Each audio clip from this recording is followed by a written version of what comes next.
Hi everybody, this is Karen with Kinetic Karma. Welcome to the channel. Thank you for coming, all of you beautiful people. I am doing a daily read. It's a general read for the collective, and starting out the reading with the ruins. And the ruin I have for today is it's called Yera.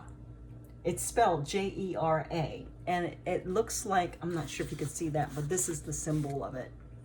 And I'm going to read a little bit about this particular ruin. It's a very auspicious ruin. Just to give you an idea, so Jera is the ruin of the year. It speaks to good work, well done, and the harvest we get from said hard work. It is the origin of our modern word year, and shows us that the 12th ruin of the elder fruit rock, how it coincides with the 12 months of our year. As we've seen with ruins before Yera, like Fehu, and ruins after, like Nguaz. Forgive me if I'm not pronouncing these ruins correctly. I'm still learning. Agriculture was paramount to the lives of the ancient Norse of Northern Europe. Yera is not only the year but the harvest, and that which we reap at the end of our growing cycle. It means cycle. As we've seen with Halgas, the harvest of agricultural crops literally meant the life or death of the people within the Norse communities. This ripened field is the relief after the trouble Hagas and Isa can bring into our lives. If we persevere through the hailstorms, if we find the needed fire within us, and if we can survive the frigidity of ice, we can make it through to the good harvest. This ruin means you are blessed with plenty and indicates you should be proud of that for which you've worked. Yay! See what I mean by very auspicious?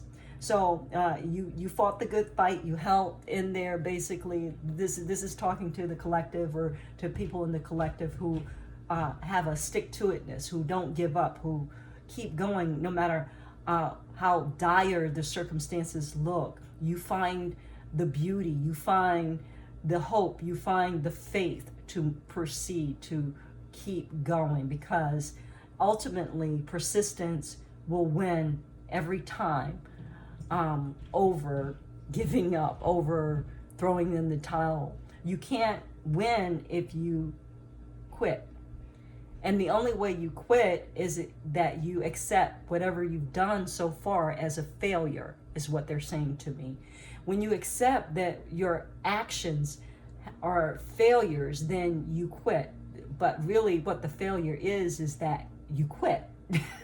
So to keep going and to learn lessons from the failures, to be like a toddler that is learning to walk, where the toddler, we don't stop or get mad at ourselves because we fall. We just get back up and we keep going and we keep practicing. We keep building our muscles, and eventually we gain our balance and we gain our stride. So that's the same message that they're telling me, that is to do with this ruined Yera. So for those of you who are going through or in the thick of it, they're saying that you're almost at the end of a very, very long and hard-fought battle. Don't give up the battle, and they want you to know that you're definitely going to win the war if you hold on. Help is on the way, and it's not help in terms of like 3D help, like someone coming in, though it could be. It's more like resources from the other side that are coming in to aid you, to make it almost magical what the outcome is going to look like. They're saying it's going to be very, very highly miraculous what occurs. So I don't know who all in this collective or is listening to this message resonates with this. If it does, then that's great, and if it doesn't, then there may be another reading for you on this channel or from someone else. I don't know. I'm just giving you the messages that I'm getting directly at this time. As I started the reading, they told me to pull a card from my shift deck. The shift deck is not available. It's a deck that was made many years ago during a time when I was in a particular training. And so it's composed of a lot of different sayings and authors and quotes. And the card for today is by Deepak Chopra, The 7 Spiritual Laws of Success, The Laws of Giving. Okay, so it's from the book, The 7 Spiritual Laws of Success, The Law of Giving is what it's about. Today, I will gratefully receive all gifts that life has to offer me. I will receive the gifts of nature, sunlight, and the sound of the birds singing, or spring showers, or the first snow of winter. I will also be open to receiving from others, whether it be in the form of a miracle gift, of a material gift, money, a compliment, or a prayer. I will receive. So I think that, so what you have sown is being reaped, and it may come to you. Some of the benefits of this harvest that Yara was talking about, that the room was talking about, may come through gifts from other people or from circumstances. You may have put yourself in such a great position to attract the attention of someone who could further whatever it is that you're doing, whether that be your business or whether that be a promotion on your job. No matter, it's based on, though, your willingness and your effort that you have put in the past, and it's coming to harvest now, and they just want you to know that, receive these gifts, no matter how small, no matter how big. Actually, there's no small or big, there just is, because how can you measure sunlight as a gift? How can you measure the beauty of a fresh spring shower as a gift? It's just a gift. It's not smaller or bigger than somebody giving you $1 million. It's not. It's just a gift. And so the energy of giving and the energy of receiving is what they want you to focus on. Okay? Now, this deck is called The Universe Has My Back, Has Your Back. And it looks like this.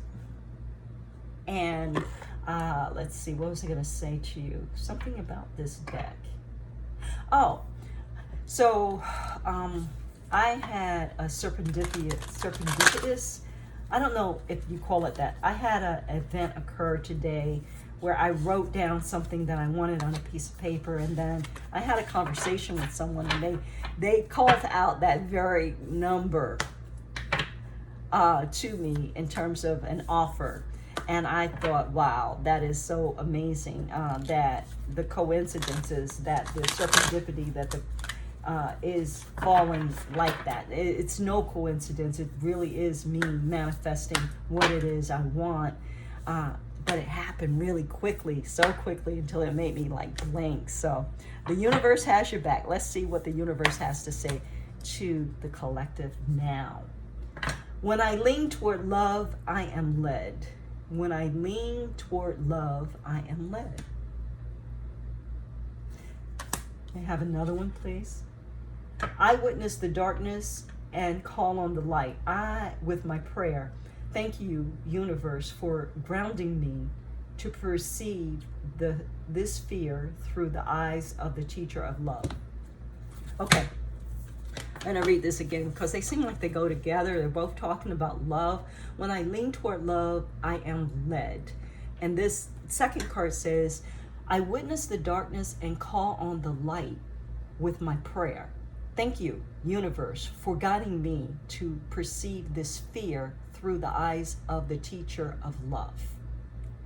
So let love lead your fear. Whenever you have fear, if you're having any fear, any doubt, let love lead. Let your heart lead. Let your passion lead. Let the universe show you that within the darkness comes through light. Light comes through. That you can pull light out of the darkness. That it's just a contrast. We live in a world that is about contrast, light and dark, right and wrong, good and bad. It's a contrast. And so when we want to focus our attention, our perceptions, how we're perceiving things from a context of love, from a space of an open heart and love, then what comes forth is light. When we allow ourselves to be led by fear, what comes out of that is hate, is disconnect, is a separation from who we really are. So let love lead you is the message here. The universe has our back, and they're saying pull one more. And the one more is joy is the ultimate creator. So manifest from joy whatever it is that you're looking to bring into the 3D, and it will be a very, very satisfying, fulfilling experience, they're saying. So what else does the universe want to say to us? I want to pull from the Mystic Mudra deck and see what kind of chakras and yoga poses are we dealing with here. What kind of mantras do the universe want us to work with today regarding this yara, this harvest that is bountiful, that is auspicious, that is abundant? What else is there to say to us? And we want to do 3, they're saying. And the 3 cards I have from this deck are, the first one, they're all different chakras. So the first one is the sacral, is it sacral? No, it's the solar plexus chakra. This is the symbol for, I don't know if you can see it very well, but for the solar plexus chakra. See that it's yellow or bright orange, but more like yellow. Is the color of the chakra, like the sun. And it says, I use my power for good. I use my power for good. I use my power for good. And they're telling me that if you use your power for other than good, then it will be taken away. You'll eventually lose the abilities and the gifts that you're given, because it's deception, because it's not from a pure space, a clean space, a whole space. So I use my powers for good is the first mantra, and this is the pose. I'm not sure how to say that pose, but this is the word in Sanskrit. Mara Sana or something. I can't. The next one is let's see.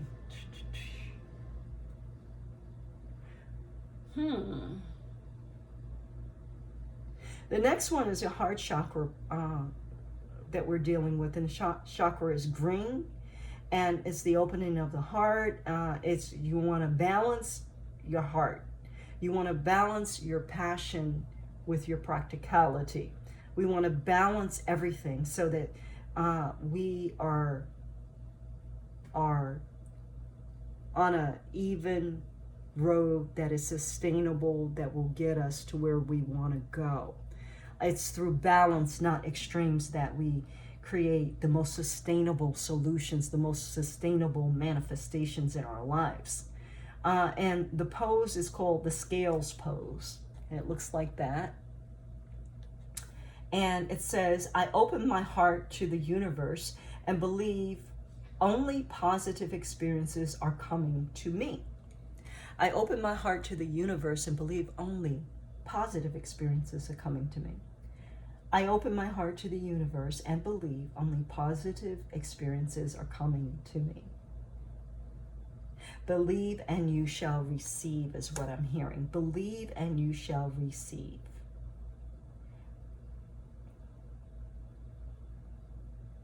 And that is that heart chakra. They're bringing my attention to the left and the right side. The left side metaphysically is the feminine side. It represents the feminine side. It represents the water, the emotions, which you could see that this card is on the left. It was the first one I pulled. And there's a woman pouring water out of a basin, which reminds me of the Aquarius thing as well, even though the Aquarius is the water bearer. It reminds me of the sign Aquarian. It reminds me of pouring emotions so that you could put your emotions and allow your emotions, direct your emotions to serve the greater good. You can always look for situations that upset you and find the wisdom in the situation so that you can turn those negative anger, those negative out of control emotions into more directed, positive, productive emotions. But you can't do that if you just allow a thing or an event or an energy to just smack you and you react. You have to be willing to develop some type of a practice that will allow you to be hit by a thing that is, whether it's just or unjust, whether it excites you or it makes you sad. And you have to have a kind of like a barrier between yourself and your interpretation of that event or thing. So if you allow a thing to hit you and you just react, then there's no analyzing of it. There's no thinking about it. There's no higher wisdom or seeing it from a higher perspective. And so it impacts you however it impacts you normally and usually on a lower level, on a base level. But if you have something happen to you and then you go back and you look at it and you look for the lesson and the blessing, you look for the lesson and the blessing. And the blessing may be something that seemed initially to be very unfortunate, may be something that got you very upset, but you look and see what is it trying to teach you and how should you respond so that you don't continue this cycle of lower vibrational things occurring and being in your space. The way to do that is to stop reacting and to respond. The distinction between a reaction and a response is that you think about it. You give yourself a filter. You allow it to come in. You experience your experience. And then you ask yourself, okay, so what is this here to teach me? How can I use this to the greatest good, to my highest power? And then you respond accordingly from that perspective. You raise your vibration. You don't allow yourself to stay in the low vibratory state that the initial event put you in. You raise it and then you respond. So if there's a time, a space that you give yourself that is safe, that you know that nothing more is going to happen that is going to create any worse of a situation. And I don't know if I'm saying that properly. I mean, if you're in a space of fight or flight, you may have to respond automatically because that's what we do as humans. But the more we train ourselves to understand where a thing is coming from, to understand how to respond and have a space that is a gap in between to filter what happened to where the lesson is and how we want to respond, the better off we're going to be. So I'm going on a tangent here. And I'm not sure, if it's productive for you guys or not. I hope it is. I'm going to leave it there with that. That's the feminine side. That's the emotional side that we want to calm the tides. We want to calm the waters as much as possible and create a higher vibratory rate that is like a sheath that is existing across the top of the calm waters. There's a very specific vibratory rate that is high, that is vibrating on the very top of the waters is what they're showing me, versus waves, they're going up and down like a cardiogram they're showing me. Okay, so on the right hand side, this is the masculine, and the masculine side, they're saying, I open my heart to the universe and believe only positive experiences are coming to me. But that is, hold on.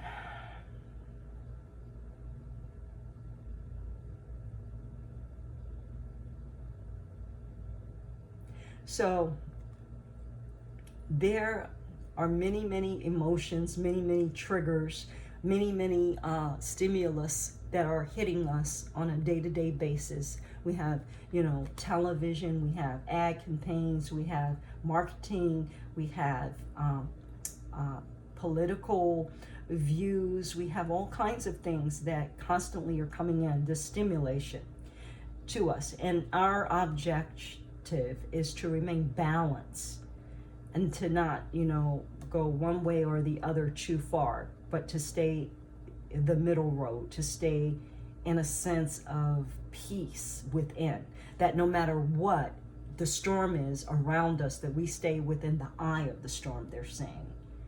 And when we're staying in the eye of the storm, that allows us to know that we are safe, that there is a security within, that we have within, that can't be touched by the external factors. And what I'm hearing is that how you develop that internal safety net is through meditation. You go within, you develop your mental through meditation. You give your mind the ability to rest and to allow creativity to come in, and to know that you can at any point always reach into the void and pull out what it is that you need in order to be safe and secure. But it's from within that it comes. The happiness that we experience in our lives comes from within. The love that we experience is everything that we experience. It all starts from within and it goes out. But the world teaches us that we should pay attention to the external factors and put that on and have that be how we should feel about ourselves internally. It's a misnomer. It's a mistake. So to balance that, we need to do meditation. We need to do physical exercise, because when we exercise, it gives our mental the ability to flow and to clear. Through our physicality, we can clear our mental space. We can clear our anxiety. We can clear our confusion by exercising. And then when we sit and we meditate, we can find that center, that balance, that peace within, and know that that is what is most important. So that's what they're telling me about that card. And the last card that we have here that I pulled, this particular card is the Solar Plexus, and it is a staff pose, and the mantra is through my struggles, I see the world changing and reshaping itself to a form of my choosing. This is what it looks like. Through my struggles, I see the world changing and reshaping itself to a form of my choosing. Through my struggles, I see the world changing and reshaping itself to a form of my choosing. So this says that, there's always going to be some turbulence. There's always going to be some tornado running about. There's always going to be opposites, because we live in a world of opposition. However, within that, we need to know that all of this too is going to change. This too will change. There will constantly be a flow, an influx and an out, an in and an out, an in and an out, a cycle of calm and of chaos, of calm and of chaos. Some cycles will be shorter than others, some will be longer. How we take that is that it doesn't matter whether it's chaos, it doesn't matter whether it's calm. What we get to do is to constantly devote ourselves to our inward expansion, to our inward understanding of who it is we are and the power that we have as great manifestors, as great controllers, as great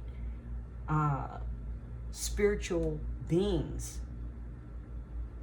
We have the power. We are infinite in a drop. In us, we are a drop of the infinite. We are a drop of the all-knowing, of the all-seeing.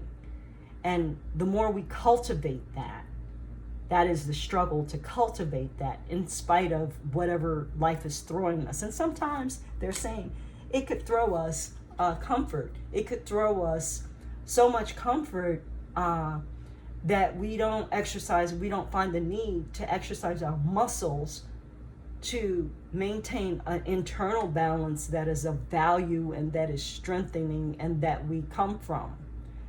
And when we don't do that, we could easily fall into losing those habits, those muscles, and become weak and become subject to the wind, subject to however the wind blows. And a lot of times when that happens, we go to drugs, we go to alcohol, we go to things to ease our anxiety. And it's not sustainable. It's not whole. It's not complete. What is whole, what is complete, what is sustainable is that which you accomplish over time in terms of your spiritual development, in terms of your physical development. You don't just become overnight, a Marilyn Monroe or however. Your body does not shapeshift overnight from like a 300-pound person to 120-pound, perfectly shaped person. It doesn't do that. It takes time. So there are through our persistence, through our struggles to continue to choose what appears not to be the answer, but what really is from within, we get stronger.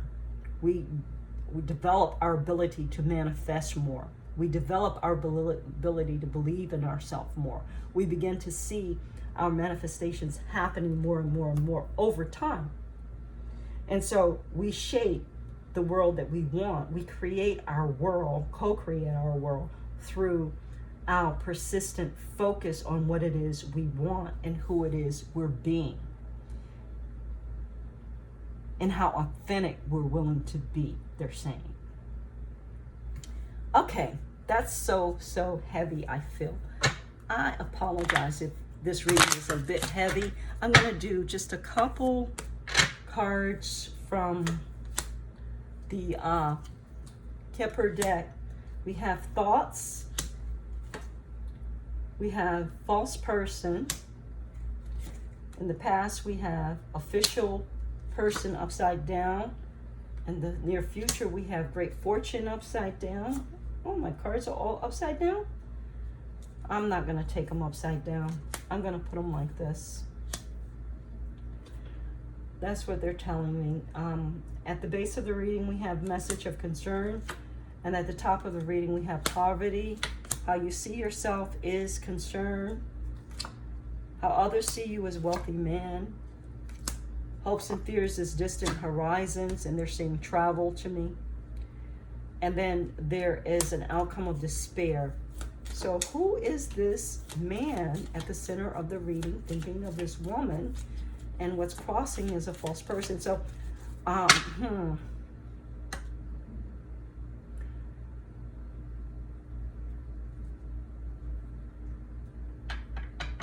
want to clarify great fortune. The mature woman. Unexpected income. Adjudication. And high honors. Outcome, again, clarify, mature man. There's a pathway of sudden wealth and marriage. And the false person is a main female, the one he's thinking about. So there's, for this intents and purposes, for this reading, there's a male energy that is contemplating a female who is a false person, and it's his main female. And there is at the base of the reading a woman or feminine energy getting a message of concern.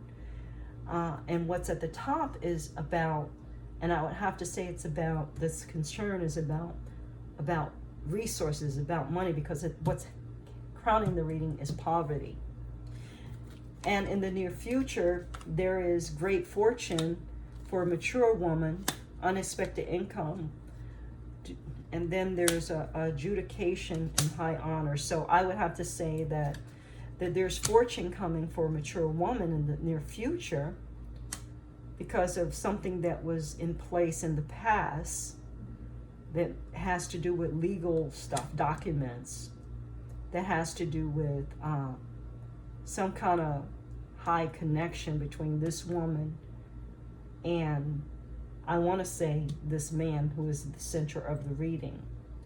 So there's something coming through for that. But how the woman sees herself is concerned at this time. I'm sorry, how the man, the center of this reading, the male energy, is concerned. They see themselves as a wealthy man, but there's distant horizons, which are the greatest fear. So I'm seeing that the wealthy man is concerned. No, that this man, there's an elderly man who's concerned about a wealthy man at a distant horizon, and the possibility that this man is going to be in poverty due to this female and the connection that they had, and somehow it has to do with the connection of what is judicated on this side. There is a mature man, there's a pathway, there's sudden wealth, and there's marriage. But this mature man is not the one being married. He's looking at this occur. Who is he looking at this occur for? Spirit. Is it this thief upside down? He's looking at the thief. A family room, a message, expectation of a woman and a main male.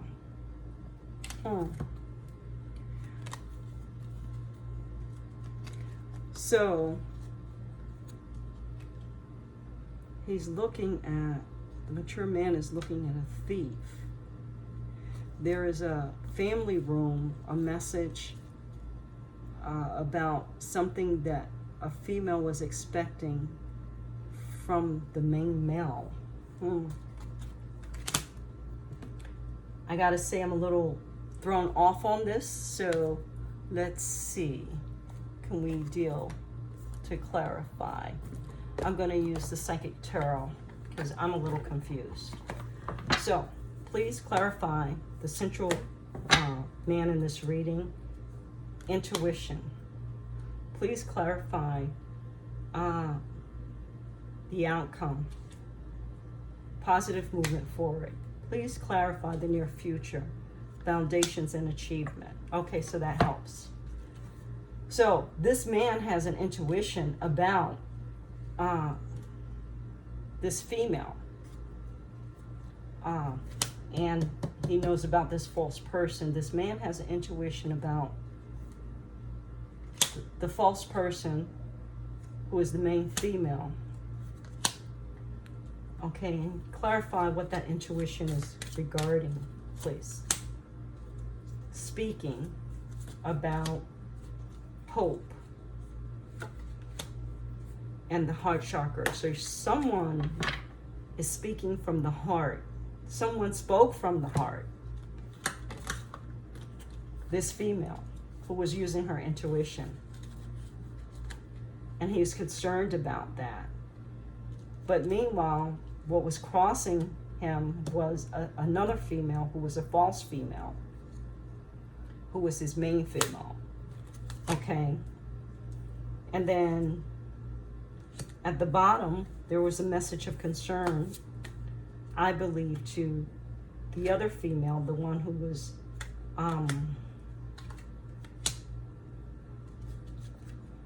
was speaking from the heart about mental conflict, rest and rejuvenation. Okay, so she's got concern about mental conflict. So she was in, there was a message of concern that caused her to be conflicted. So she took time to rest and looked at the shadow and the light side of the situation and got defeated, felt defeated. And that's at the base of the reading because of memories of love. So that somehow there was an inauthentic female, femme fatale, who came in between a relationship, caused great deal of concern and mental conflict, defeated the main female, and left her with a lot of concern and memories of a past relationship that she had with this main male. And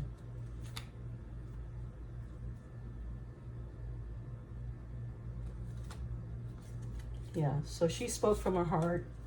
She had hope, but she used her intuition, and it all fell apart. And then the near future, there's great fortune for this mature woman, which was the original wife or whatever that got jilted, or not jilted, but got her man taken away, or whatever happened. And then there's unexpected income due to some kind of connection she had with this guy. And then the outcome, there's positive movement forward because of this foundations and achievements that she's put into place, or that's coming into place because of the way she had handled the situation. There's positive movement forward, and prosperity is beginning, and there's a new seed that's being planted, a new relationship that's coming into fruition that is very abundant and hers for the taking. And it's causing this main male a lot of concern because the connection is with a wealthy man from a distant horizon. Yeah, that's what's happening here. So my readings always seem to go back to relationship issues and whatnot. I don't know if this makes any sense to you. I hope it does. Makes a little sense to me. Took me a minute to get clear on it. But when we go back to the original ruin, and the whole, focus of this reading is Yara, which is getting rewarded for your positive work, for your laying good foundations, for keeping up the fight and persisting and moving on past the hail, past the hardship, past the trickery, past the lies, past the deception, past all of the storm, and reaching to that internal strength that allows this tree to blossom and bloom and be abundant in your life at this time. This is a very good time for you guys. Congratulations to whoever this applies to. I'd like to thank you for coming to the reading. Please hit the like button and subscribe. Have a great, great day. Bye.